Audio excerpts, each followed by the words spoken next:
Welcome back to week 21 of the UK Property Market Stat Show with today's special guest, Richard Durrant from the Land Network. We'll get to you in a second, Richard. The purpose of the UK Property Market Stat Show is a show which talks about what's happening in the property market right here, right now.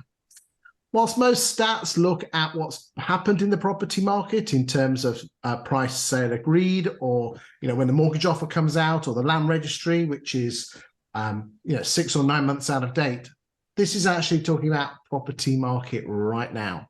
We look at the top end of the property market. We look at the number of listings that have come on the market this week compared to other weeks this year, and also week 21 compared to week 21 of other years going back to 2017. We look at price reductions, sale agreed, fall throughs, and all interesting stats from that, so you can get an idea of exactly what is happening in the property market. We then move over and look at the regional stats, and then we end up focusing on a town or a city. And this week we're going to Wimbledon because we're getting close to the tennis season, so I thought we'd get there nice and early. Richard, thanks for joining me today. Thanks for having me on again. I think you were damn good last time, mate. As you watch this go on and the year forms, actually you're getting to see paint a picture of what's actually happening. In isolation, 1 week, hard to tell, but with so many contradictory stories in the press. I think last week Zoopla reported a 1.3% drop. On the same day, Foxtons reported the highest ever buyer activity they'd seen for the last 6 years. So by going granular on it, gives everybody a bit more of a honest opinion of what is actually happening. It's interesting that I've released some stats recently using the 20EA data, and the pounds per square foot figure, which matches the Land Registry data, albeit 7 months in advance, which is really weird, but we've gone back to 2019, shows that house prices are actually on the rise at the moment, which is weird. You wouldn't think so, but basically the peak of the market was around, the bottom of the market, the trough of the market was around November, December. And since then, the pound per square foot, now it doesn't work particularly well to value an individual property on a pound per square foot. It doesn't work particularly well on a town by town basis, but regionally it has a 95% success rate, accuracy rate, and nationally around a 98%. So I'm predicting here and now, boys and girls, that house prices will, on the Land Registry, be rising later in the autumn. There you go. You heard it here first, boys and girls. Chris, what's interesting about that is you wonder how many agents even take that into consideration when valuing a property. When we worked outside of London, we never even considered it. We didn't even look at it. I'm not suggesting it works every single time, but just that comparative conversational point with a vendor would be really impressive, wouldn't it? But I doubt many people do.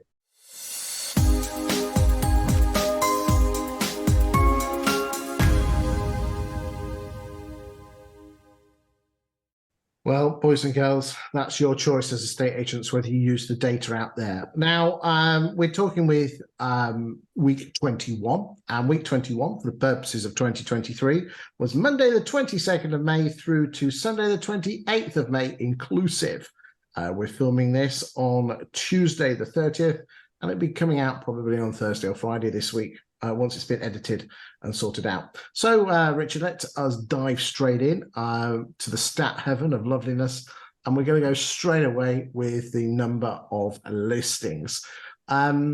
This week, 37,000, which is the highest week for listings this year so far. The average for the year, 32,326. So have your thoughts on this, mate? No, when I looked at that, if you exclude 2020 for obvious reasons, I think the average is 37,000, isn't it? So actually slightly heavier, slightly higher than average this week.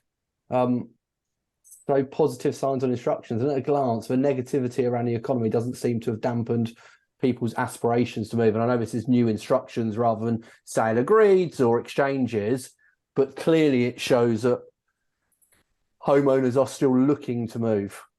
Yeah, I mean, boys and girls, too many listings can just like Goldilocks can be bad news. It's what happened in 2007 when an awful lot of people dumped their houses on the market in a very short succession, and the number of properties on the market almost doubled, not overnight, but over a period of about 5 months. So we've got to keep an eye on that one. I'd start to be getting concerned if it got into the mid to late 40s.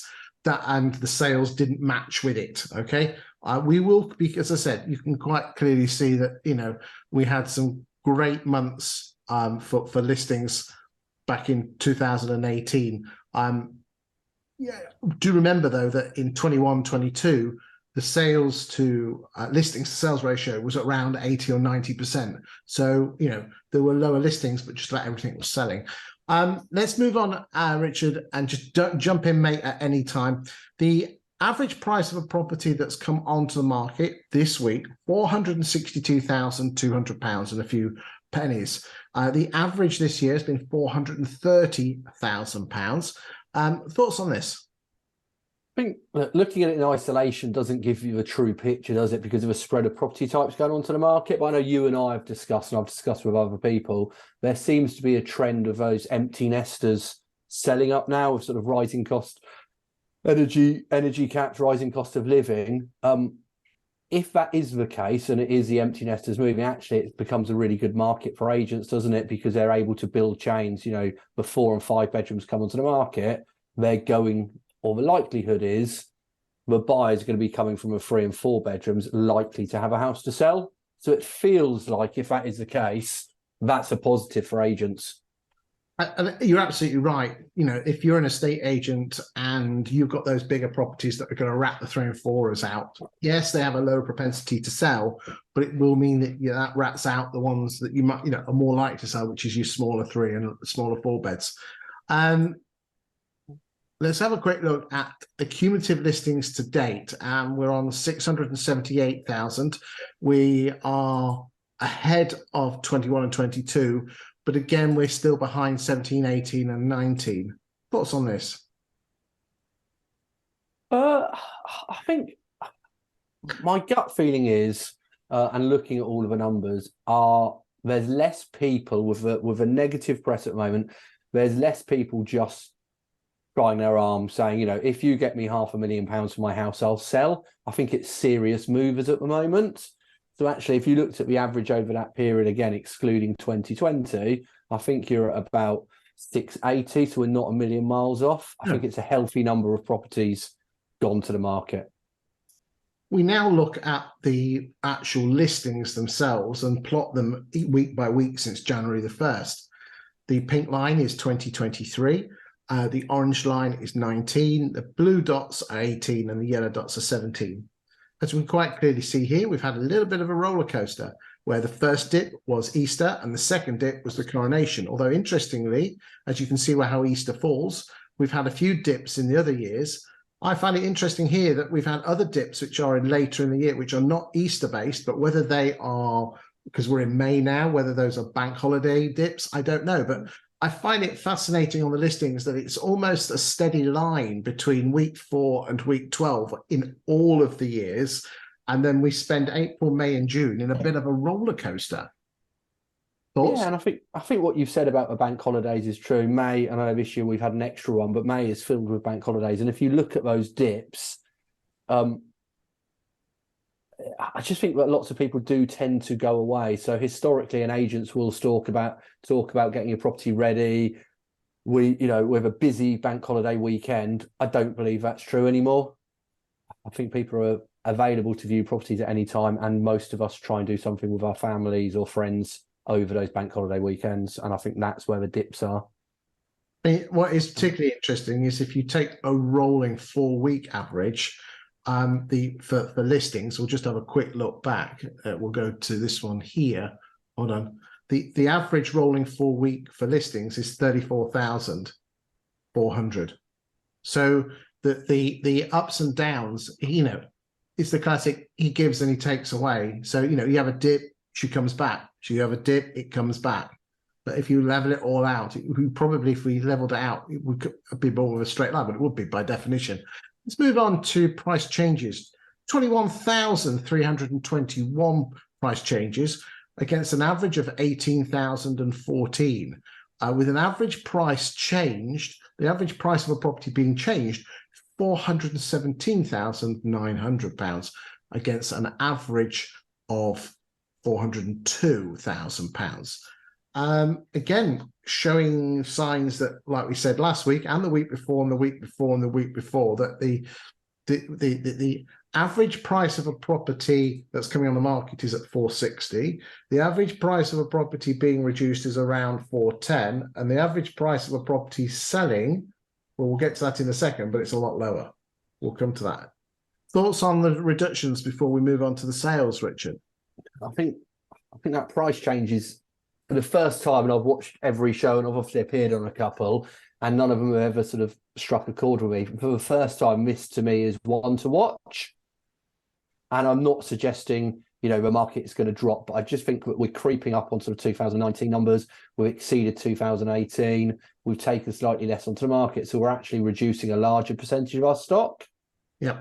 Now, is that, does that tell the story about the market? And I think it will be interesting to look at the sales figures later on to see if that aligns. But also, I think we're probably in a market where vendors are more likely to reduce on a conversation based on concerns about what's being told in the press and the economy. And therefore, is it a combination of agents being slightly more proactive than they've been over the last few years, but also the willingness of vendors to sort of reposition? I mean, what is particularly interesting at the moment is when it comes to an outcome of of price reductions that are a bit too zealous, is that people withdraw. And what is particularly interesting is that the agents, the bigger agents, seem to be doing more of with a greater propensity to have withdrawals. But they're also the ones that seem to be changing their prices a bit more. There is some significant uplift by the top 10 estate agents, the likes of your Browns, Connells, Foxtons, Your Moves, Hunters, Harts and Dexters, all great estate agents. They seem to be having a greater proportion of their stock being reduced. Do you think that's because they're corporate and they're actually working their stock a bit more? I think there's probably a combination of, I think that if you looked at a small independent business, the business owner is probably more likely to be doing the valuations, and therefore they're probably giving more accurate opinion. They're probably researching this stuff more. I also think if you look at processes, a lot of those, what we'll call corporates, will have rigid processes, KPIs, reduce 10% of your stock by 5% every week, and so on. I also think that those types of businesses will tend to tie people into 16, 20-week agreements, and that forms part of their strategy. And I mean, interestingly, since January the 1st, there's been 291,000 price reductions, but this is the bit that just to give you an idea, okay? There's been 400. No, actually, let's go since New Year. Here we go.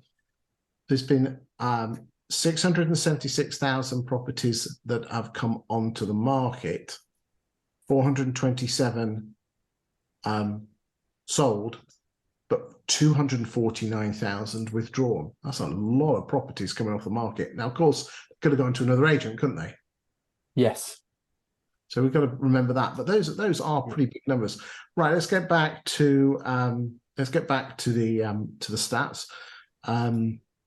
Moving on, we said we've already done the average asking price of a reduction, 417. Now let's go to sold subject to contracts. Now the number of sales agreed. So let's just look at this in pure isolation of week 21. What's your thoughts on 26,000 before we compare this with the rest of the year? I think, again, that one's probably slightly concerning. It's a sort of fairly sizable drop from the previous couple of years. So I think if you looked at against stock, it's about 15%. What this slide doesn't show is, available stock at the start of the week. But it feels like the tide's turning slightly.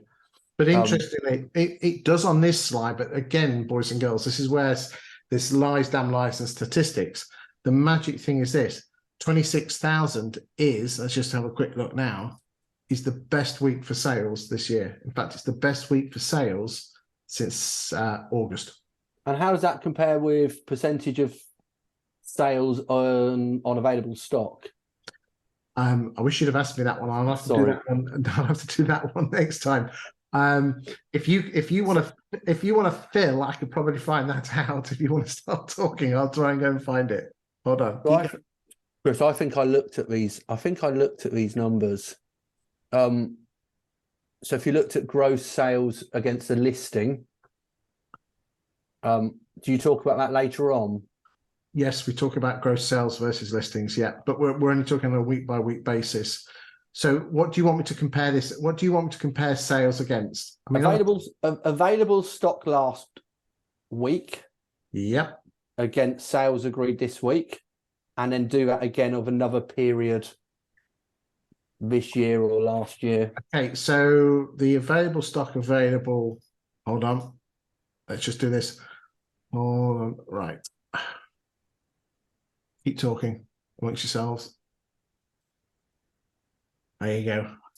Keep talking, Richard. We cannot be having blank spaces for the boys and girls. So if we look at these sold subject or sale agreed week 21, again, difficult to analyze on a national level, and you have a graph which puts it in context. But compared to average asking prices, 462 against a sold price of 368, that could be concerning, albeit the timings will always be delayed because we don't know what the stock price is. But if you then look at the gross sales year to date, 2023 figures seem to be tracking 2018, 2019. And whilst it's slightly lower, I think it's more aligned. I think we are more aligned against 2018, 2019 than we have any year since. I'm just okay. So we've got we've got the first set of figures. The number of properties. There we go. Got it now. Hold on. Here it is. The number of properties available for sale is 597,000 at the moment. In May 22, it was 436,000. So therefore, if we're comparing ourselves against 22, we've got a bit of an issue here.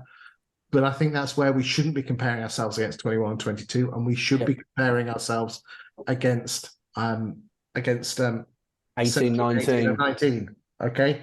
In terms of what is available, what available stock we have there, just give me a second. I'll find that out and come back to you when you're eulogizing. Let us move on and get back to the stuff. Right, hold on. There we go. Bring it back. Okay. So 26,861 is the best since August this year, which I thought was pretty good. The average, and people say, well, it's just a flash in the pan. The average is 32,300 per week on sales. So we're doing all right. Last week was 37. Week before was 30.7. The week before was 31.7. The week before that, 37.2. The week before that, 36,100. So again, a classic, as you can see here, an up and down roller coaster, matching very nicely with the listings. Cumulative gross sales 464 to date, which is not bad at all, like we said a few seconds ago. Again, there's a slight difference on the numbers because this was taken from a few days ago, and that numbers might today a bit different, a couple of days more. Now, I think this is an important consideration, is the average price of a property being sold is at 368. Now, this is a brand new graph, Richard, which I'd like to bring in and show you. And this shows you the yellow is the average listing price, and the blue is the average sale price, as in the asking price of the property when it went sale agreed. Now, do we know what the price was agreed at? No, but as I explained last week, Hamptons did some reports, which is a fantastic report, and they've looked back to 2008, and the achieved price never ever goes more than 2% below the asking price. It went above 2% in the last couple of years, but not in a normal market, she normally goes 2% below. That really does concern my issue. Is let's just put that into percentage terms, that there is a difference of 25.5% in 2023. That's the difference between, look, we're putting houses on at 462 and we are selling them at 368. Now, this is a national figure.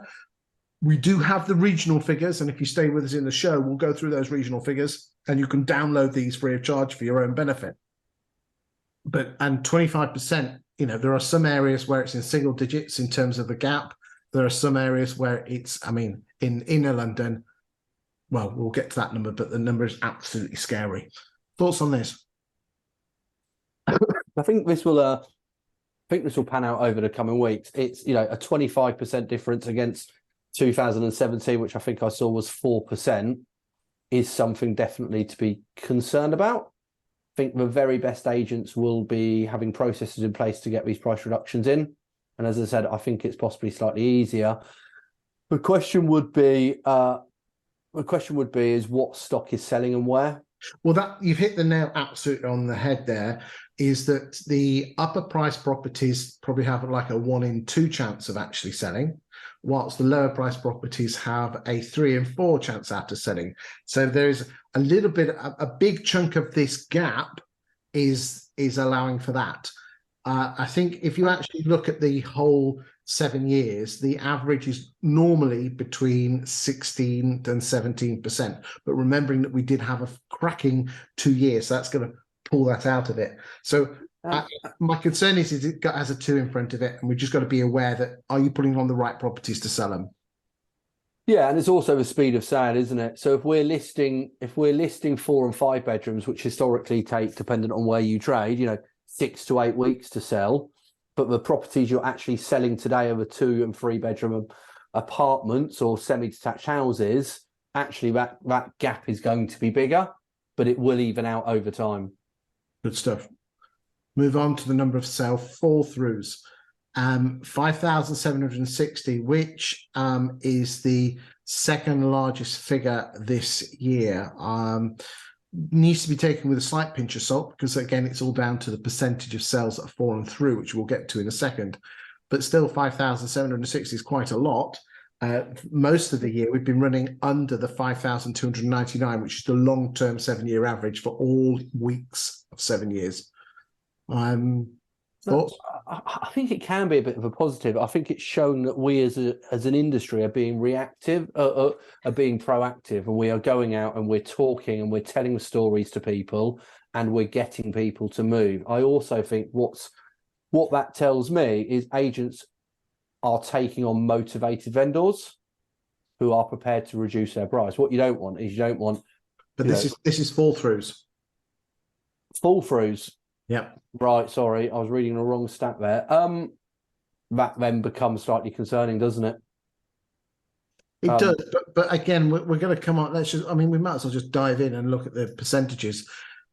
It still is only 21.44% of sales on a long-term average of 24.2. So it's not, you've got to be aware of that. The long-term average of 24.2.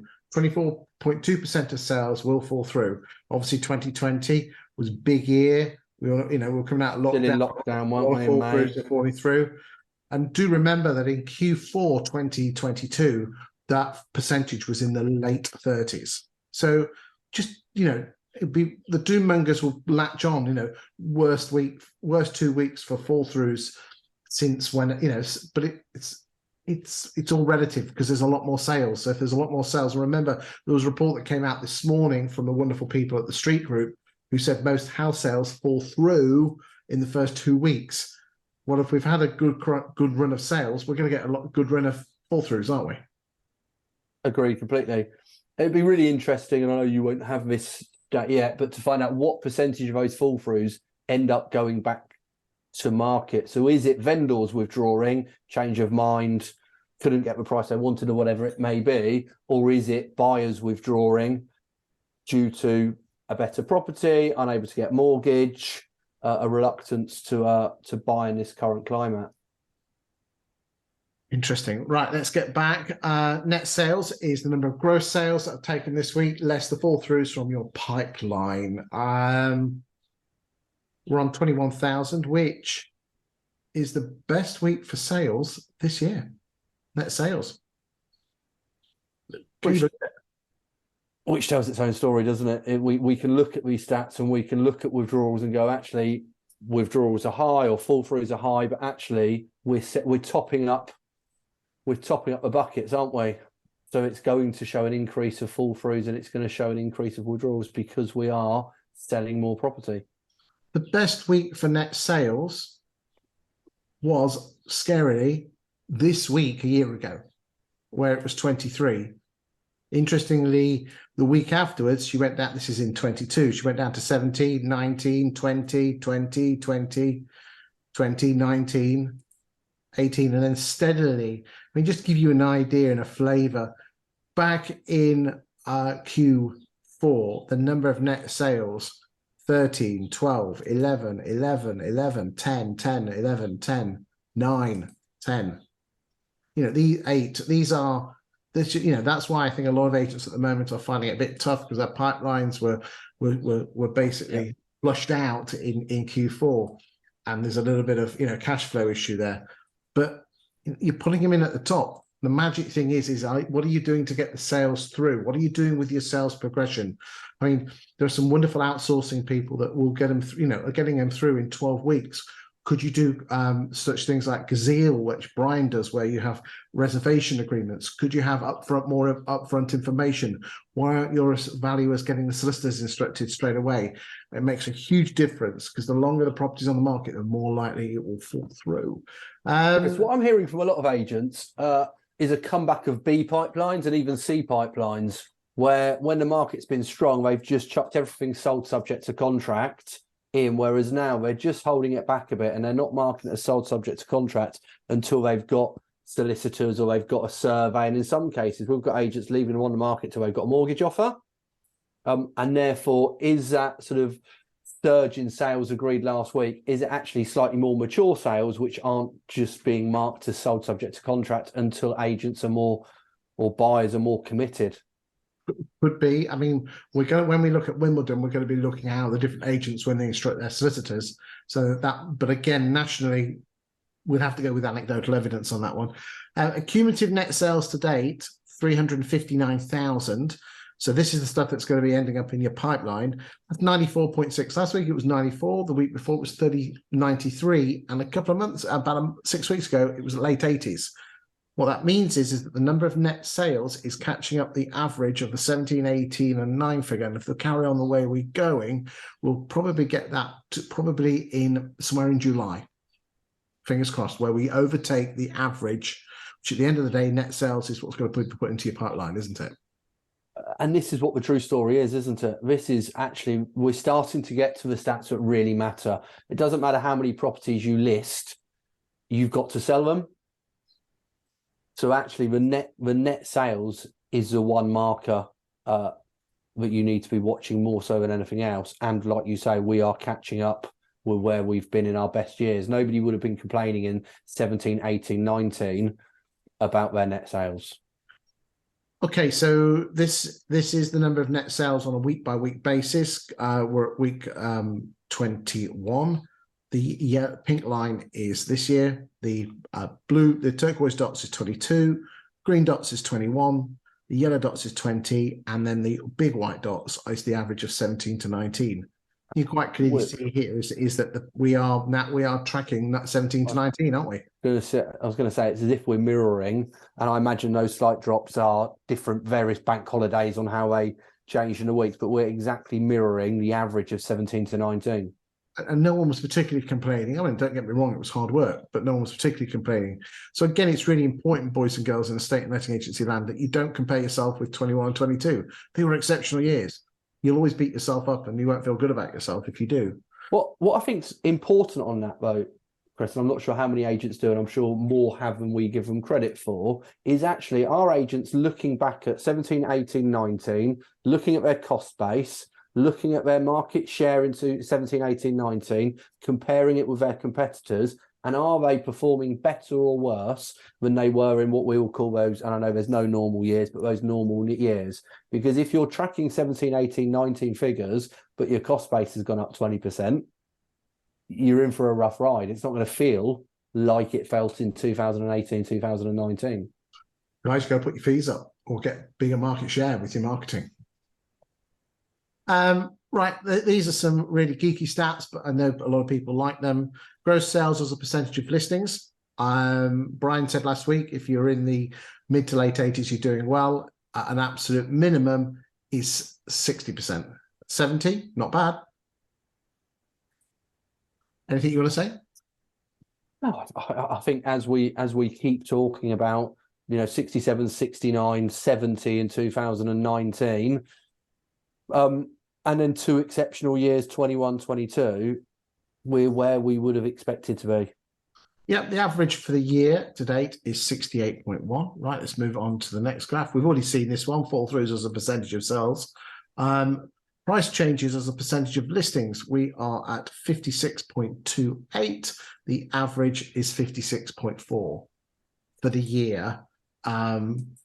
Just shows that the agents are working their stock there, doesn't it? I think they're working their stock. I think that you go into a mentality of May and May bank holidays, and as we touched on earlier, vendors have a perception that the market's going to be really busy, and I think lots of agents use that to the advantage. Let's get your price reduced before we go into the bank holiday week. So I don't think it's, again, I think that's agents being proactive rather than anything really to worry about. I don't imagine that is a huge influx of vendors phoning up on a Monday morning saying we need to reduce our price desperately. Good stuff.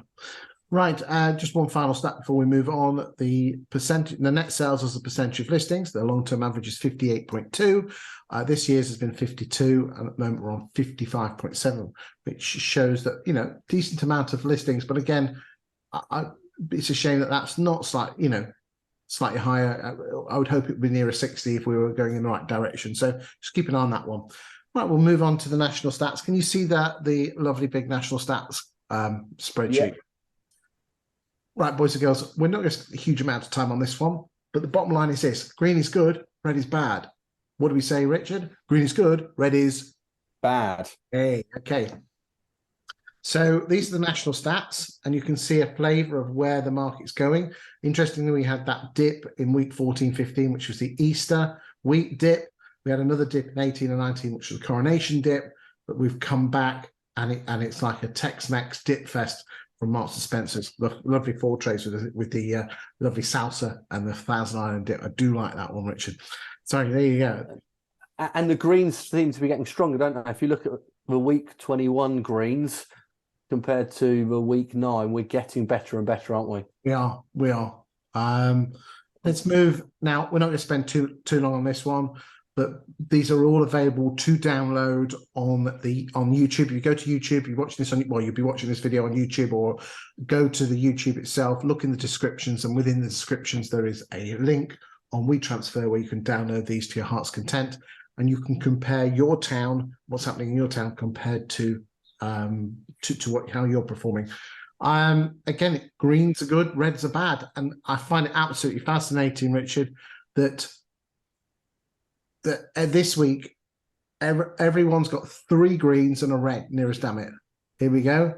Here's another one. 3 greens and a red. And the reds are all fall throughs. Yes.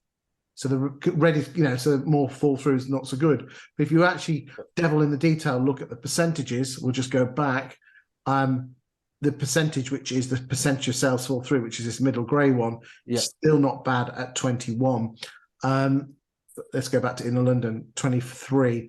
That's a bit scary. You guys in London, 32% difference this week compared to, so just that. Interestingly, if you took Inner London out of the national stats, which will just go back, which is, we talked about a 25% difference this week, that strips it out. Because if you, again, we just use this, East Midlands 13, East England 19%, Northeast 11%. Look here, Outer London 2.3. I mean, absolutely fantastic, guys and girls in Outer London. So just for the benefit, Inner London is NW, W, SW, SE, E, N, and the 2 central London city postcodes. Everything else is Outer London. Sorry, I jumped in there, mate. What do you have? That's right. What's interesting is that Inner London has been consistently low, hasn't it? 9%. Sorry, next slide. No, Outer London. Outer London has been consistently low. Yes. 9%, 2%. 8%. I wonder what the agents are doing there differently from anywhere else, because that's not a one-off really strong week, is it? That is consistently lower than anybody else. What you got to remember is that we're talking about the suburbs, so there's an awful lot. There's a lot of houses that are all the same. So if all you've got is suburban 3-bedroom semis, and you're going to sell them, whilst they're probably in London, you've got apartments that are 30 million quid that you can't swing a cat in. So it's going to screw the figures up slightly. Interesting insight. Let's just have a whiz through these. Again, we're not going to spend too much time. These are available to download. Scotland doing really well. I find it interesting, Richard, that if you look everywhere in the UK, if everyone's having a bad week, everyone's having a bad week. If everyone's having a good week, everyone's having a good week. And it's the tonality of the colours is that nearly everyone is the darkest green on the right with a poor sales fall through. Southwestern Wales, guys in Wales, it looks like you're putting some overpriced properties on, or some properties that are not selling at the moment. Keep an eye on that one. West Midlands, again, look at the West Midlands. They seem to be creeping up slightly in terms of their percentage difference. And then just we won't spend too long on this one, but for your really data geeks, you can look at these stats, and you've already had the cumulative stats on the graphs already. So any thoughts on that before we go and look at Wimbledon, Richard? No, I think with agents should be looking at this, should be using these stats to tell their own stories. If they are trending at dropping prices or asking prices reducing, you need to be getting that very early into your valuation pitch, and then look at your process to reduce. Good stuff. Right. Okay. So for the purposes of today, we are in sunny Wimbledon, and that is for SW19. We're using the 20EA Insights platform. Richard and myself are a bit of fanboys on the platform. This is available to all estate agents, not on the national basis that we have. The big corporates can buy it, or people can buy it, and other firms. But you can buy your own postcodes, and you can judge this back to 2021. So this is a platform we're going to be using today to judge all the estate agents and the letting agents in Wimbledon. Should we dive in, Richard? And yeah, for it? Okay, good stuff. So for the purposes of, we'll start off with the resi sales. So since the 1st of January 2021, in the postcode of SW19, 6,221 properties have come on the market with an average price of £956,000. What we're just going to do is let's just have a quick look at see where the different estate agents are in terms of the market. So we'll have a look at Dexter's, and you can quite clearly see is that their market share on average is 8.37% over this time, and their average price is 747. So therefore, Dexter's are obviously going for the lower to middle up quartile because their average price is 547. Okay, we go and look at Ellison's. Pretty standard stuff there. Again, I will just keep talking, Richard, and you just jump in whenever you want to say anything. Yeah. Ellison's market share of 8.3 for resi sales, looking pretty good there in terms of not going up, not going down. Halls & Co. Now that's interesting, 960. Let's just have a quick look at Ellison's at 6.7. So obviously Ellison's are again lower quartile, lower to mid quartile. Halls & Co. They seem to be a bit slightly posher there. Do you not think? Yeah, and they've got a good volume, haven't they? So if you looked at basic math, if it was 1%, Halls & Co have earned more money over this time period doing 466 at 960 than an Ellison's would have at 518 at £600,000. So actually that market share, and I know you know this, Chris, that market share isn't the be all and end all. If you were sat here today, you'd rather be Halls & Co than you would have than an Ellison's. Go to Kinley's. Got a real soft spot for Kinley's. They're quite competent. They get on with the job, and their stats out London just blow most out the water. Yeah, really good. Let's go and have a look at Foxton. Oh, the 673. Foxton's 766 with a market share that seems to be pretty static. Must have had a little bit of a run there. One of their cracking deals. Let's go and look at Savills. 1.7, as you'd expect. Big agent. Okay, 1.7. So they must be the big daddios when it comes to to the posh houses. Robert Holmes is. Wow, Robert Holmes. And again, two Property count 250, and I know this is instructions rather than sale agreed. 250 with an average price of 2.9 is a fairly nice place to be, isn't it? Well, I tell you what, I like to do some homework, and I spoke with the wonderful Susan at Robert Holmes, and I was really impressed with them. I asked them why, actually, let's just go a little bit off piste. Is that all right? Where's there we go. Let's go and look. It's quite rare for a small independent to beat Savills and the big boys. So let's go. The upper quartile in Wimbledon is 1.2 and above. So I'm just going to go 1 million upwards. Yeah. Look at this. Robert Holmes, 13% market share of the posh houses. What big well done on that one, beating Savills. And then Horse & Co seem to be doing a damn good job as well there. Small independent firm. I spoke to them guys. Lots of retained. Horse & Co. Yeah. They're owned by LSL now, aren't they? Or were up until a couple of weeks ago. But I actually know those guys quite well. Yes. Were an independent, sold to LSLI, are fairly limited in they trade, and they absolutely specialise in Wimbledon, have done for the last 30 years. John D. Wood, Andrew Scott Robinson, tried to ring them guys, but their boss wasn't in. It was away. Okay, let's go. Let's bring that back in terms of the posh houses. We'll just bring it back to everything else. There we go. So in terms of new sale agreeds, let's just have a quick look. So Ellison's and Kinley's, is that still, have I still got the price? No, that's fine. So Ellison's number one for sale. They were number two for listings, but number one. Dexter's are not there, but what you've got to remember with Dexter's is it is a company policy that they don't mark their property sold subject to contract. So they're not going to appear on this in any way, shape or form. But although in a minute, we're going to look at their exchange figures. Kinley's doing really well. Halls & Co, Savills. Let's move on and look at, in terms of the stock. So let's just see how Dexter's stock has been running. So that's the percentage of stock on a month by month basis. So they've been between 9 and 11% of the stock. Let's go and look at Ellison's. Again, pretty stable at around that 7 or 8% mark. Halls & Co, slightly dropping there, guys. Yeah. Okay. Kinley's. Okay. Foxtons. Okay. Yeah. Remember they had that big spike of listings on me about a year, 18 months ago. Let's look at Savills. Savills on the drop. Robert Holmes. Pretty much where they started, weren't they, Robert Holmes?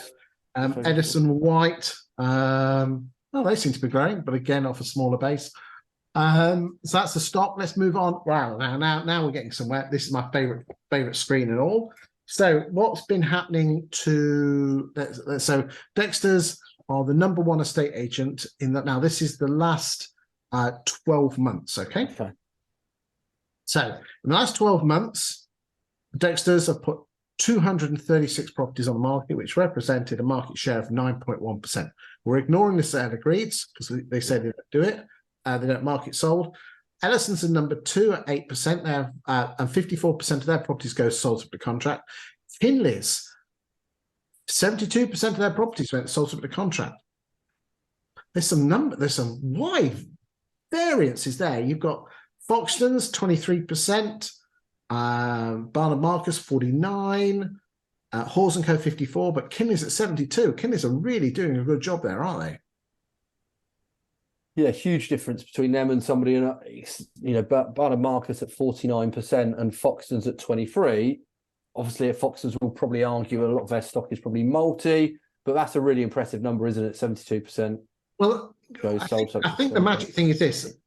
Anyone can get the bloody thing sold. It's whether you can get it exchanged. And again, we looked at this last week, and apologies for those people that have not watched this, have watched this before. The magic thing is this: it doesn't matter whether you put it on the market, it doesn't matter whether you sell it or not. It's whether can you get the thing bloody well exchanged and through to completion. And these are the magic. So there's a lot of data you've got to ignore. You just got to look at this.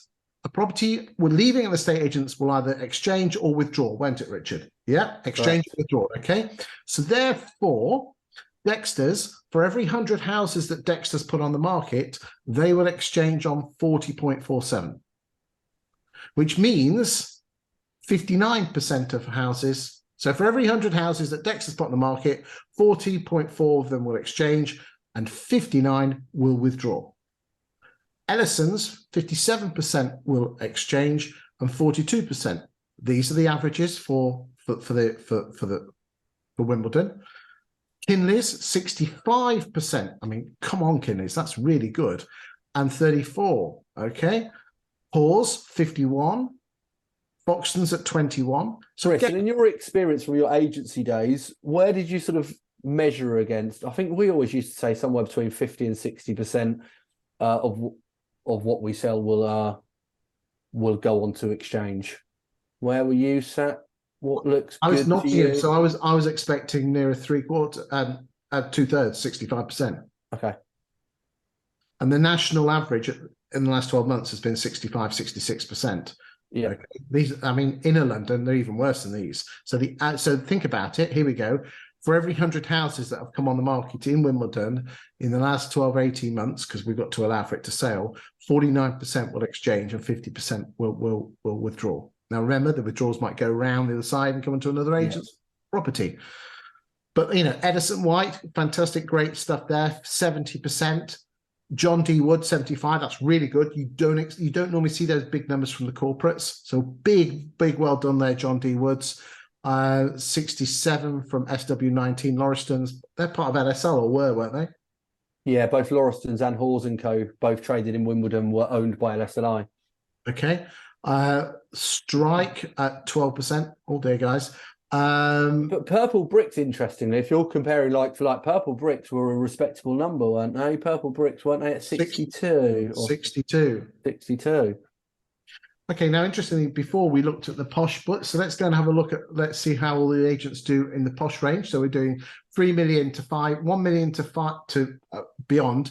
So Robert Holmes, number one for listings. They exchange contracts on 40.5% of the properties that they put on the market. Well, Savills at 64, Hawes at 54, Knight Frank at 48, Foxton's at 10, Dexter's at 51. So decent numbers from Dexter's there. Well done, Dexter's. And Savills again. But again, if you actually look, I think this is interesting, is this graph here shows you what's so Robert Holmes last year, they've moved up market in terms of their price, and they have grown their market share by 21% because they've gone from there to there. Let's look at what Savills did. So Savills contracted slightly by 2%.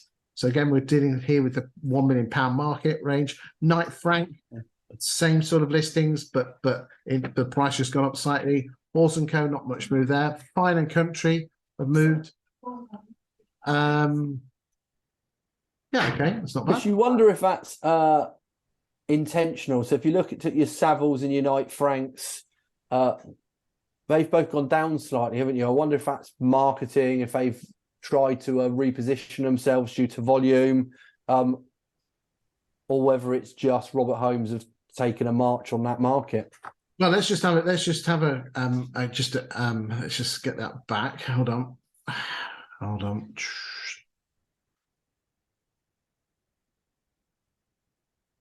Okay, hold on. We'll just get this sorted out. Come on, Savills. Right, here we go. Should coming up. No. I won't bore people to death, but I just wanted to see if it let's just see if this brings this back. It isn't, sorry. Hold on, I might have to just do this. There we go. Let's just go back to the £1 million market. Again, boys and girls, this is what this bit of kit can do. Again, I'm not being paid to use this software or recommend it. I'm just a bit of a fanboy. So here we go. Foxtons have grown the £1 million market by 123%, Dexter's by 48%, Robert Holmes 21%, Ellison's 13%. So there's been an overall growth of 10% in the posh market in Wimbledon. But looking at the traditional agents who you would associate with that, your Savills, your Hamptons, your Knight Franks, have all lost market share, and the mid-market brands, Foxtons, Dexters, Ellisons, etc., have all really gone for that market, haven't they?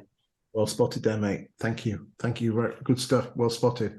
Again, if any Wimbledon agents are watching this and you want a more detail, just give us a shout or get this bit of kit yourself.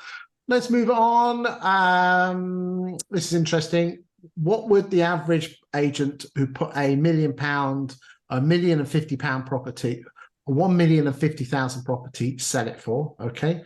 And quite clearly see here that do you want to explain this, Richard? Shall I go through this? No, I understand it. Oh, but the people watching might not understand it. Go on. Okay, so basically what happens here is 28. This is their Omni valuations of price achieved screen. They will look at every single one of the properties that you've put on the market, give it a Val-Pal figure, my phrase, Val-Pal figure, but an automated valuation model. And then they will judge you on whether what you put the house on the market on. So therefore, it is it's the original listing price overvalued from their valuation model. So therefore, Dexter's overvalued at 2.84%, Ellison's at 0.92%, Barnard Marcus 3.42%. So this is the amount of overvaluing. Then what did you actually sell the property for from the original asking price? So you can quite clearly see that Dexter's have been hammered by 4.7, whilst Hawes & Co have only been hammered 1.29. Put that all into pound notes, level the playing field with the same house. If Dexter's put on a £1,050,000 house, according to data from the 20EA Insights platform, they would sell it for £1,031,000. Ellison's £1,019,000. Kinley's £1,041,000. Hawes & Co. £1,061,000. Foxton's £944,000. Again, there's damn lies and statistics. Again, if anyone's got any queries with these, but again, this bit of kit enables you to actually say, well, why are you worth the extra fee? Well, look, this is independent data. I'll get you more money. And everybody's going to hate me for saying this, Chris, but if you looked at purple bricks, so I just ran my eyes down that variance to average on the right-hand side. If you looked at purple bricks, interestingly, 0.39%. So they're achieving, at a glance, almost the highest.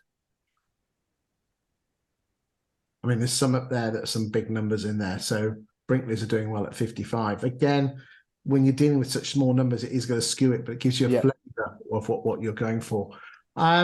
Let us just have a quick look here. This is how long it takes to sell a house. So Ellison's and Edison White, just have a look here. Oops, here we go. Ellison's take 39 days to sell a house. John D. Wood, they take 51 days. Edison White, 53 days. Chris, and looking at that, is there any link between time to sell and variance on price agreed?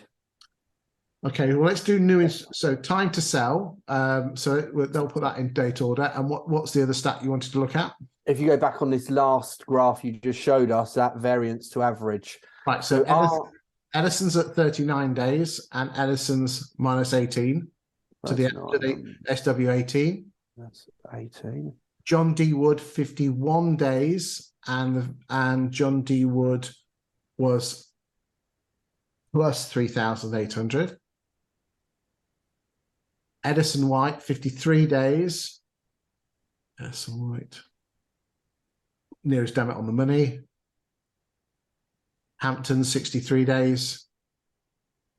Again, people in Wimbledon look at these stats, screen dump them, have a look at them, have a play with them.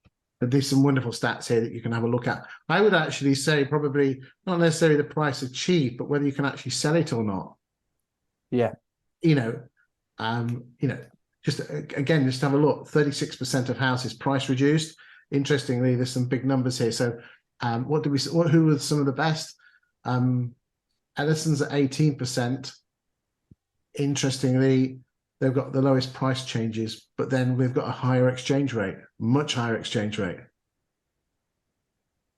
Again, I think the magic thing here is you take the stats which work for you, and also if you're a boss or an area manager, you look at how you're comparing against your competitors and sharpen up that act. And that could be whether you actually sell it, are you getting the price reductions, how quick are you selling them, and what price are you actually achieving for your vendors. It's creating that story you want to tell, isn't it? So if your stats are poor on time to sell but high on price achieved, your pitch is all around leaving it on the market to get you the best possible price. And this is how we do it. On the flip side, Edison's, who I think we said are selling very quickly but not at the highest price, would talk about speed to sell in a changing market.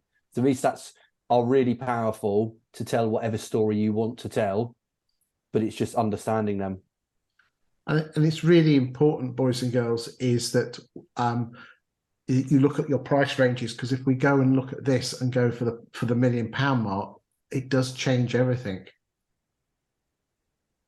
Okay, so now all of a sudden Robert Holmes, that number's been brought up quite nicely compared to what they were before. Let's move on and look at the rental market. So let's just pull that in. So this is the number of listings that each agent has been putting on the market. Is that listings? It is listings. Hold on, let's just double check. Yeah, it is. So Foxtons are number. Hold on. Let's just. Oh no. There we go. That's better. So Open Rent are the online agent that that self-managed landlords could do. Let's look at Foxtons. Chris, does that number surprise you? What's in that marketplace, which is a fairly affluent area, and I would imagine lots of overseas landlords, the Open Rent are very dominant in that market. That's very similar to what Kingston upon Thames did. And again, you've got to remember that London does have a higher propensity of self-managed landlords. So therefore, if there's high self-managed landlords, there's going to be ones that probably even don't even use an agent to do a tenant find. Foxton's growing, but again, they bought Douglas and Gordon's book, so I'd expect that to be growing because again, this is new listings. Kinley's, okay. Winchester Wright, well, that's interesting. Winchester, big agent. They're not particularly strong on sales. In fact, I'm not even sure they do sales. My apologies.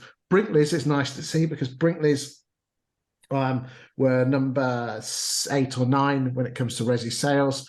But looks like they're, oh dear, Brinkley's, it looks like your number of properties, your management. Now, again, this is new listings. So if the tenants aren't moving, and there's a lot of tenants who are being a bit sticky at the moment, you're not going to go. So they've got to take this slightly with a pinch of salt. Let's look at Ellison's. Okay. They've had a spike, haven't they, recently? Yeah. Hamptons. Hamptons are growing. Well done, Hamptons. SW19. And then Dexter's again there. So not really much more to do that. We'll just have a quick look. This is my new favorite bit of kit, which is Bricks and Logic. And it shows you what stuff's actually selling for. This is, you can change this up to 3 months, 6 months. So if you look at what's been happening to prices, so prices are up in the last 3 months. The richer the color, the more prices are going up. We look at the last 6 months. So you can quite clearly see over 6 months, prices are down here in the southwest corner. I don't know what that area is called. I'm sure you locals would know. But it just shows you what's happening in the property market. This is also the percentage. This is a nice bit of kit. It shows you the percentage of properties. So this is the number of properties with EP in the private rented sector with bands A, B, C, and D. And you can change it by coming up here. And you can change it. So if you just wanted to look for A to C's with a private tenant, you can have a look and it shows you where the good areas are for where because if B's is coming in, you can target particular areas because let's be honest, it's going to be downside easier to rent out stuff from A to Z. So this is a great way to judge where all the nicer properties are in terms of EPC ratings and anything else that you want to search for. Chris, does this also give you any volume? So if you clicked on a red area, so if you looked at that Raymond Road red area, does that give you any idea of volume of privately let properties? Yep, I'll do it now. Here we go. Hold on.